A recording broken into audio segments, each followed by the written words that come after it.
Welcome back to the Broadman Word, and we are finally at the moment where Esther is going to expose Haman for who he is. So, with that, turn to Esther chapter 7. Now, Esther chapter 6, verse 14 definitely helps to set this up. It shows that officials come to Haman's house and get him to come to the palace to have this feast with the king and queen. So now we are in this moment. We're going to see how this plan is sprung on Haman and the immediate consequences for Haman as well. So Esther chapter 7, let's go to verse 1. So the king and Haman went in to feast with Queen Esther. And on the second day, as they were drinking wine after the feast, the king again said to Esther, "What is your wish, Queen Esther? It shall be granted to you. And what is your request? Even to the half of my kingdom it shall be fulfilled." So, a couple things here. Again, when we're talking about feasts or get togethers in this culture, it is a very communal culture. So for us, it's kind of funny, but it's true. We go to get togethers with people, and eventually we start to look at our watch, or more and more nowadays, just try to look at our phone just non-discreetly, right?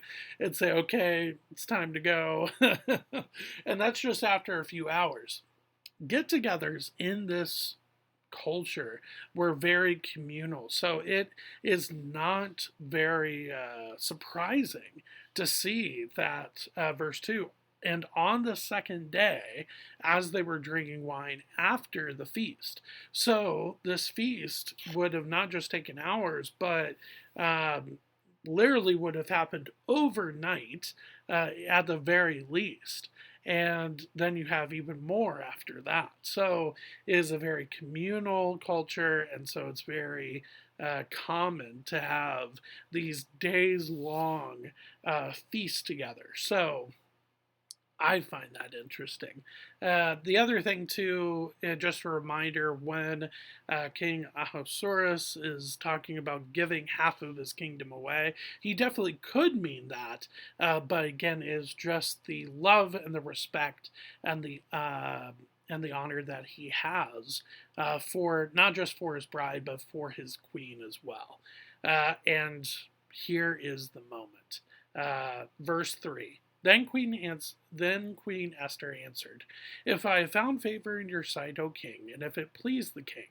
So, at that point, let me stop here. So, halfway through verse 3, we are setting it up very much like the previous answers that Esther has given to this request. If I have found favor in your sight, O king, if it please the king, very obviously very common things to say to the king, but it sounds just like what she said before, and so you almost wonder, does Haman have this positive vibe going as she's starting to say this, knowing that this is how she responded the last couple times, and it went really, really well for him. He's been given status, he's been given time with the king and queen. He believes that he cannot be touched, well, except for that annoying guy named Mordecai. But again, based on his decree, his end will come soon. But that is not where it ends. So let's reread the beginning of verse 3 there. Then Queen Esther answered, "If I have found favor in your sight, O king, and if it please the king, let my life be granted me for my wish, and my people for my request." I mean, it would have been like a pen just hitting the floor. I mean, dead silent. Nobody really knows what is going on. It is a just masterfully well laid trap that Esther has placed. It is so well done.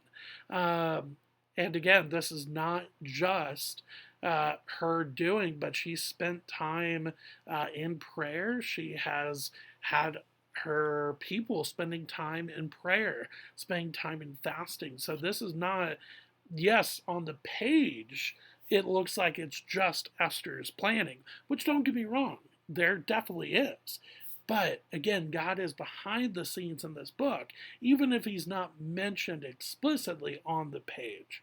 But yeah, oh, can you imagine being in this room and just the sheer, just just silence that this would have caused?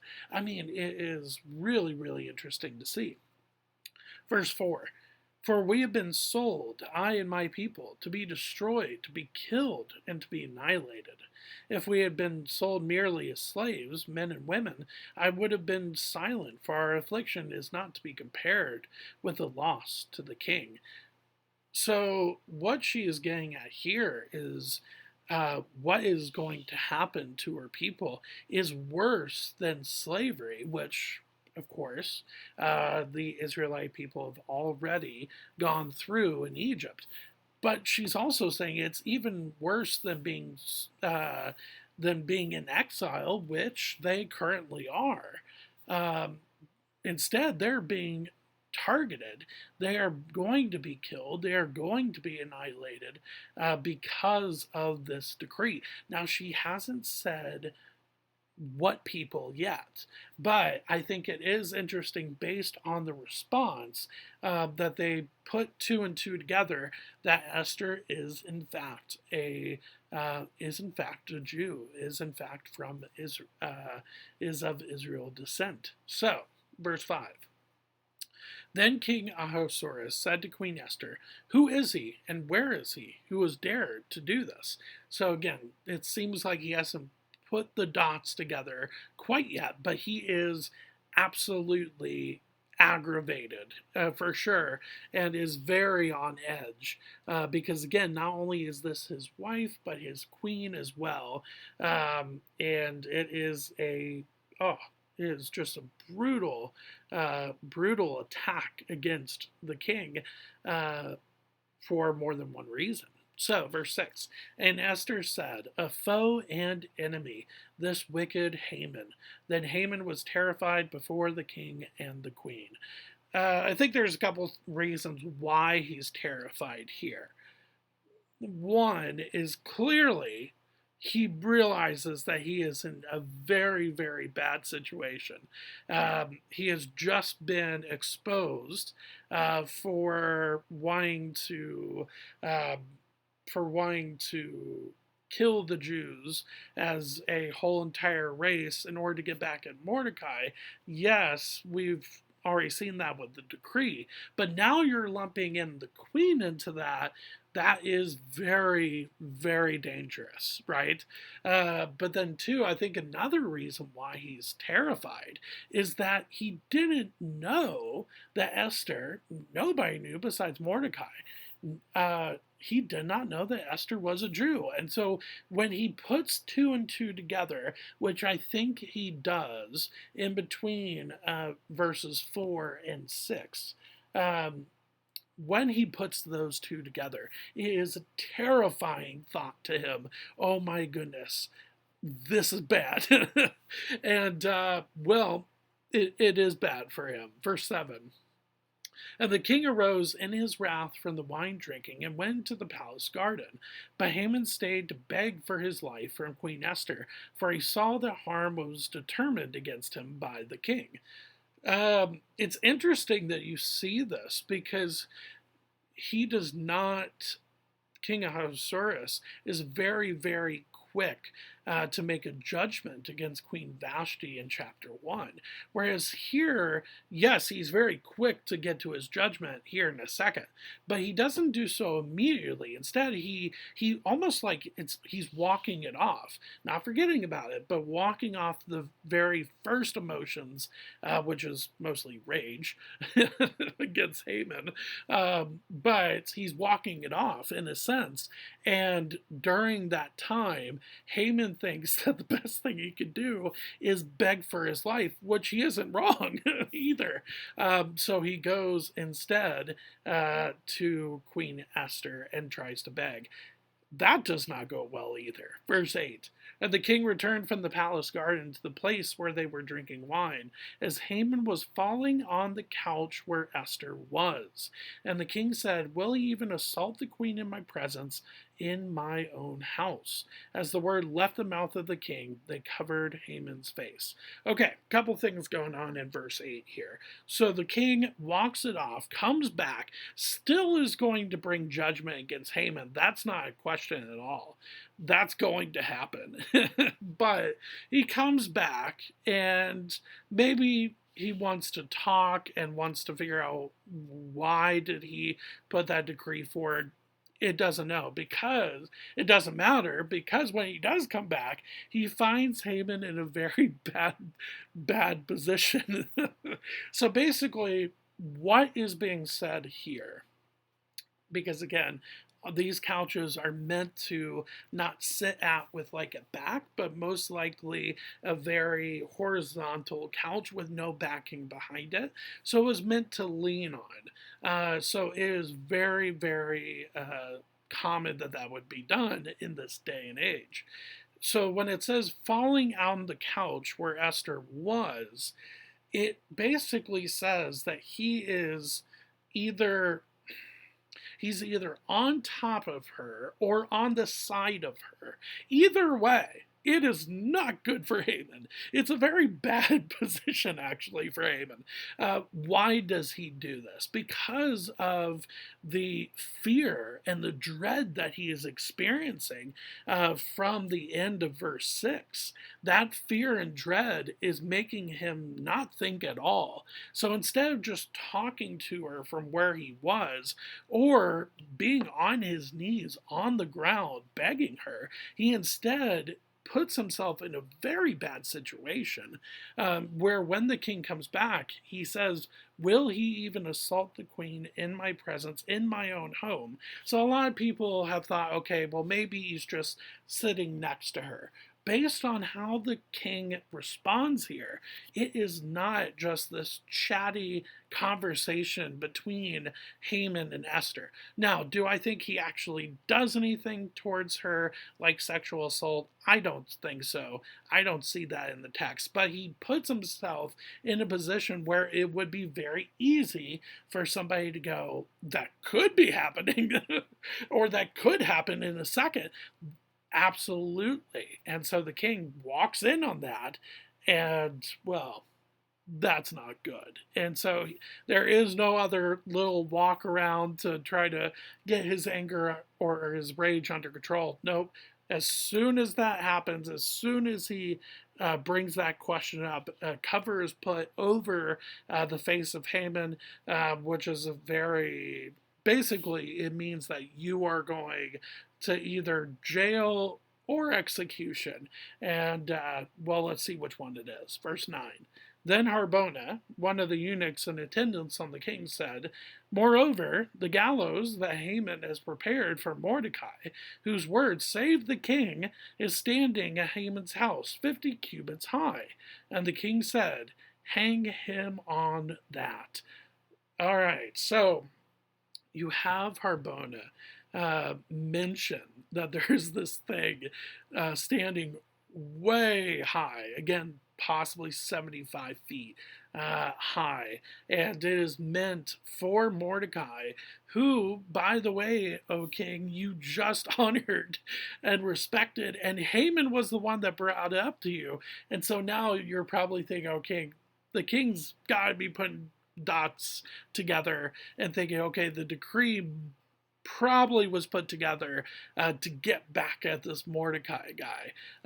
And so he's probably putting those things together. And, well, basically, he says, look, you reap what you sow, Haman. And, well, you you put revenge in your heart, and you put bitterness in your heart, and sadly that leads to not just not just bad things, but death on the part of Haman. And so that's what happens. Verse 10. So they hanged Haman on the gallows that he had prepared for Mordecai.